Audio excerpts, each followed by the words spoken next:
addiction was asking more of me and giving me way less than I had ever had. I started out using meth as just a weekend thing, a party thing. My weekend habit turned into an everyday thing.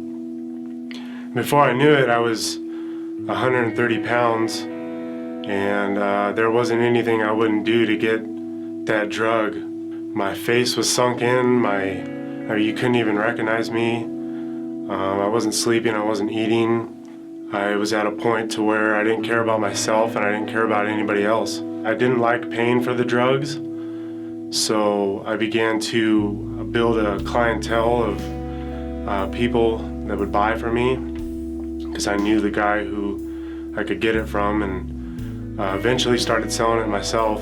I just went about my life, not caring about anything, until I was arrested in 2005 and I was sentenced to 57 months in prison. So I began to do things to try and better myself while I was locked up.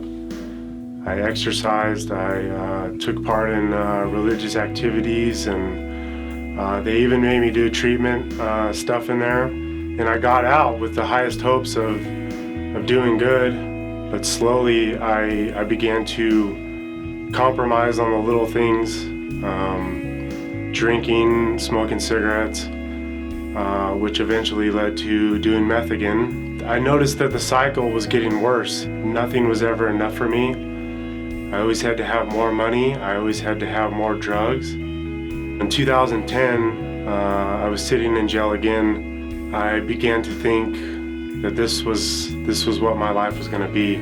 Go to prison, get out, run the streets for a little bit, and then go back in. I got out of prison in September 2011, and this time I had no hopes of doing good. I didn't really care. I got 50 felonies on my record.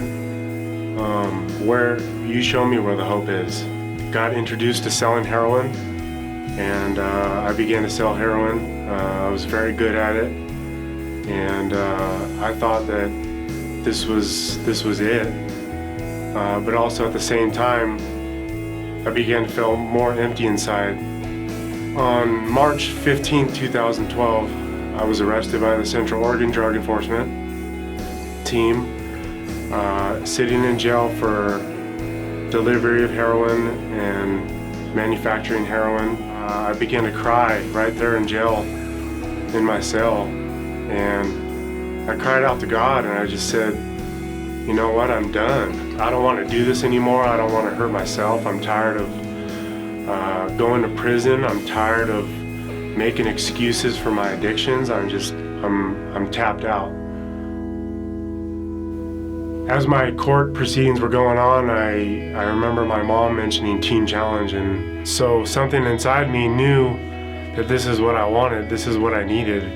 I had taken a step of faith and said, God, you know, if this is what you want me to do, open the doors. And so I went to Teen Challenge. While I was sitting in the front room, I just had this peace about being there on the inside, but I felt like on the outside I was just a train wreck.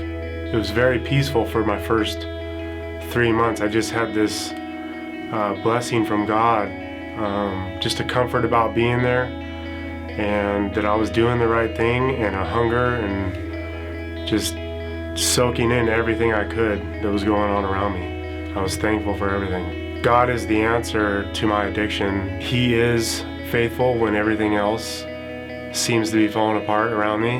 I know that my God is sovereign and that He loves me. I have so much hope for myself. I get to serve God by being around His people, to help His people out, to be a part of something greater than myself and my own selfish ambitions. You're never too low for God to pull you out. You just have to be real with yourself and be honest with people and say that, hey, you know, I can't do this, because none of us can do it without God. I'm Shawn, and this is my story.